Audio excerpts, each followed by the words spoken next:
ce qu'il faut savoir sur le mariage planétaire de Davido et Chioma. Je tiens à préciser que ce qui s'est passé le 25 juin à Lagos n'était pas seulement un mariage, mais c'était aussi un spectacle. L'artiste musicien David Adeleke, connu sur le nom de Davido, a scellé son union avec sa partenaire de près de 6 ans, Chioma, au cours d'une cérémonie traditionnelle encore appelée dot, entourée de leur famille, amis et connaissances. Pour l'occasion, le couple a privatisé un terrain sur lequel une salle de fête capable d'accueillir des milliers de personnes a été construite.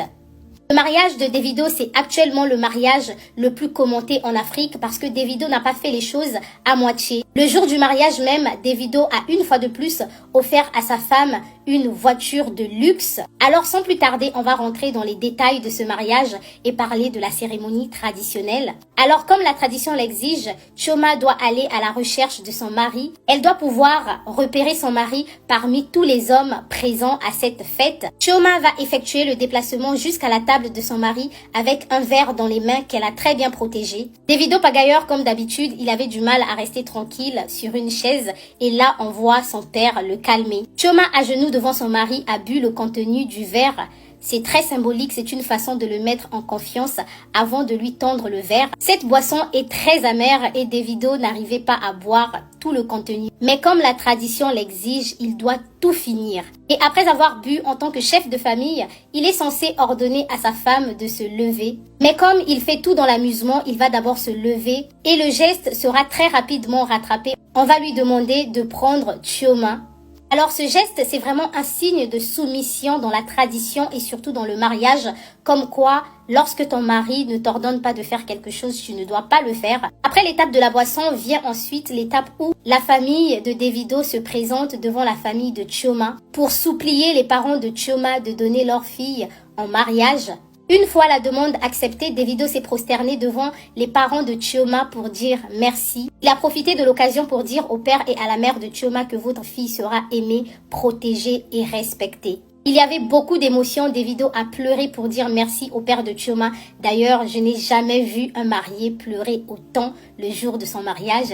Généralement, ce sont les femmes qui pleurent. C'est à ce moment qu'on réalise que les apparences sont très souvent trompeuses. Davido a l'air d'être un bad boy. Mais au fond, c'est vraiment un homme très sensible. Il est toujours dans les émotions. Après cette cérémonie, on considère que le mariage est scellé et la famille profite pour faire connaissance. C'est aussi le moment où la mariée en profite pour connaître les cousins et les cousines de son mari, pour ne pas qu'un jour ton mari vienne te présenter une fille en disant c'est ma cousine alors que tu ne l'avais pas vue au mariage. Alors place à la danse, c'est aussi l'occasion rêvée de voir la mariée danser pour ses invités et la belle famille, étant donné que c'est elle qui est à l'honneur. Chioma a également dansé avec sa mère comme dans la plupart des mariages africains.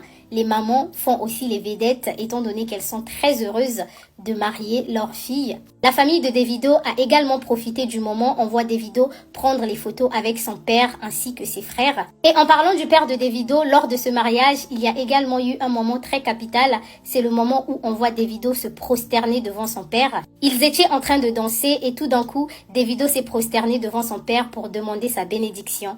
Je vous ai dit dès le départ que le mariage de Davido, c'était vraiment un spectacle. Là, on a parlé de la cérémonie traditionnelle. Très rapidement, dans la partie 2, on va parler de la soirée. Ce mariage mérite vraiment une partie 2. On ne peut pas terminer sans pourtant parler de tous les milliardaires et les célébrités qui étaient présents ce jour-là. Limite, on a eu l'impression que le jour du mariage de Davido était décrété un jour férié. Je vous retrouve tout de suite dans la partie 2.